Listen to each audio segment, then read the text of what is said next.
Okay.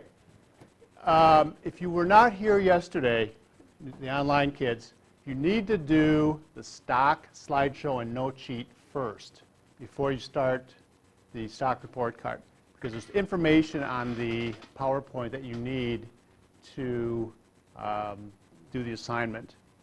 So make sure you do that first. If you have a question, I'll go ahead and ask me later, but I want to get everybody started first. So go ahead and click on the stock report card. What you're going to be doing today is, yesterday we looked at some different ways you can look at a company to find out whether it's perhaps going to be a good investment. So if you click on that, this is what you're going to be completing today.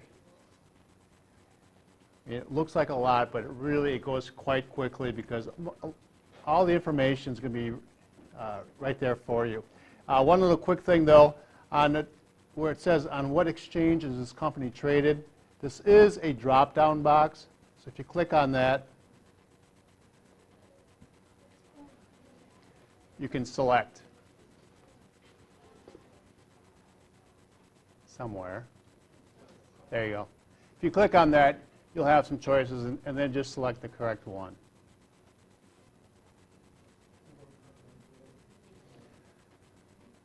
So if you click on and this is where you'll be getting all your information. We're going to be going to Yahoo Finance. So somebody have a company they'd like to take a look at. Now all you need to do is, you don't have to know the symbol, but if you once you're in Yahoo Finance, all you need to do is start typing in the name. I'm just going to go with Apple today. Just start typing Apple. Type the letter A. It should pop up. You click on it, and there's a lot of information here. So if you were buying Apple stock, how much would you have to pay right now? Or how much is it worth right now? $653.80. And okay, now it's 91. Just so you know, first hour it was only worth 635. Third hour it went up a little bit. Fifth hour went up a little bit more. Now it's up even more.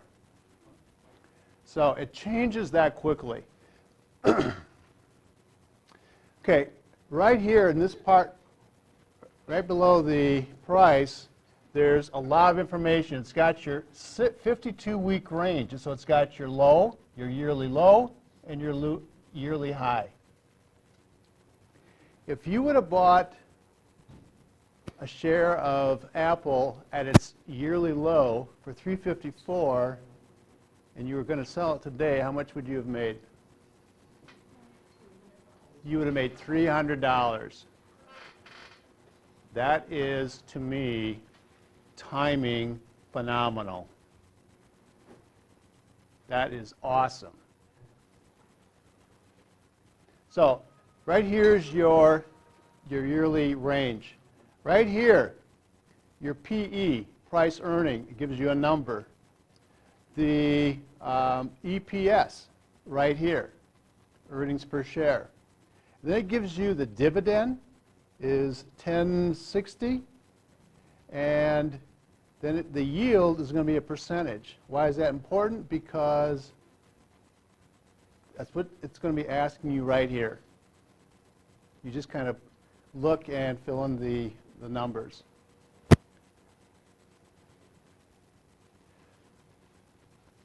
Okay, that's part of it. Okay, which exchange is Apple exchanged on? NASDAQ, right there.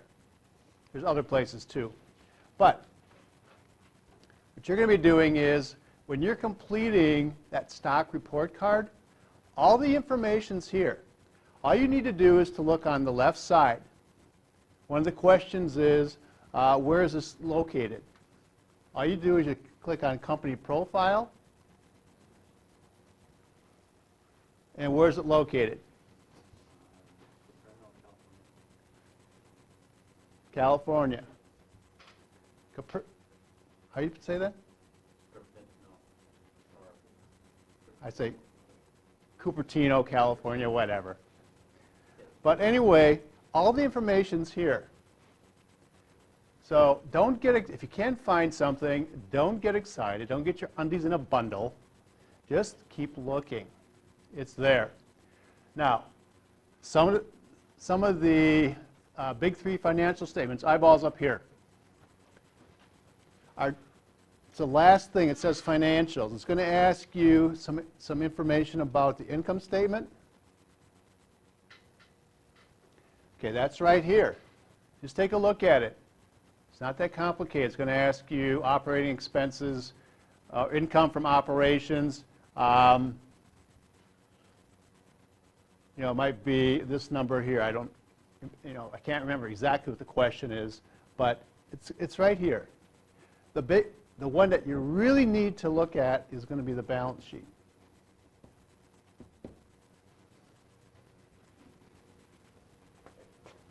Because you're going to need to do some calculating. When you do calculate your current and quick ratios, right here, what's the formula to calculate your current ratio? It's current assets divided by current liabilities. That should be in your notes from yesterday. So right here are your current assets. I didn't think that was going to work. Your total current assets divided by your total current liabilities. And you should have at least one is a good number. If you divide 28, I'm just rounding up, into 45, what's that going to be, roughly? It's not quite 2. Is that good? Yes, it is. It's very good. What that means is Apple can pay their bills. They probably got enough money to pay their bills. They probably are not going to be filing bankruptcy anytime soon. So that is it. It's really a good thing. When you calculate the quick ratio, what you need to do is you need to subtract the inventory from current assets and then divide that by the total current liabilities. Again, that's a little bit more of a conservative number, but it's still going to be pretty high. You divide the liabilities by that number you get, or you divide the number you get by what? You divide current liabilities into current assets.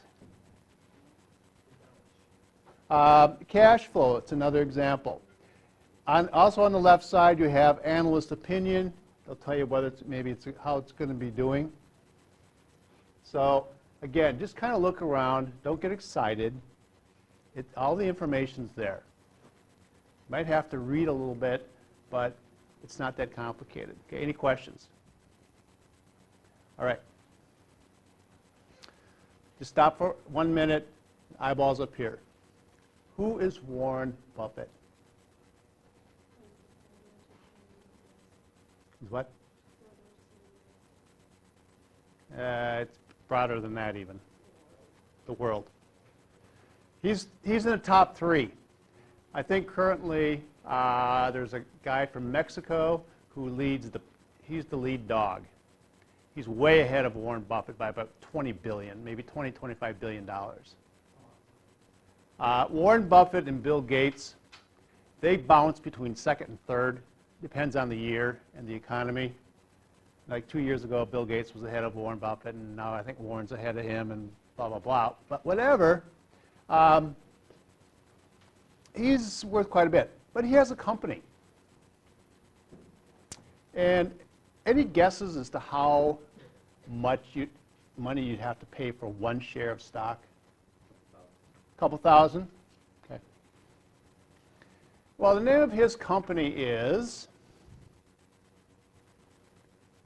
Berkshire Hathaway.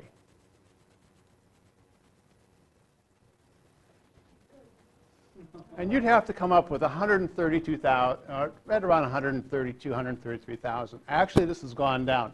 First hour, this number was 133,000. I think third hour, it was 133,575. Fifth hour, it was down to right around here. It's like below 133. So you'd have to have about $130,000+ to buy one share. Any takers?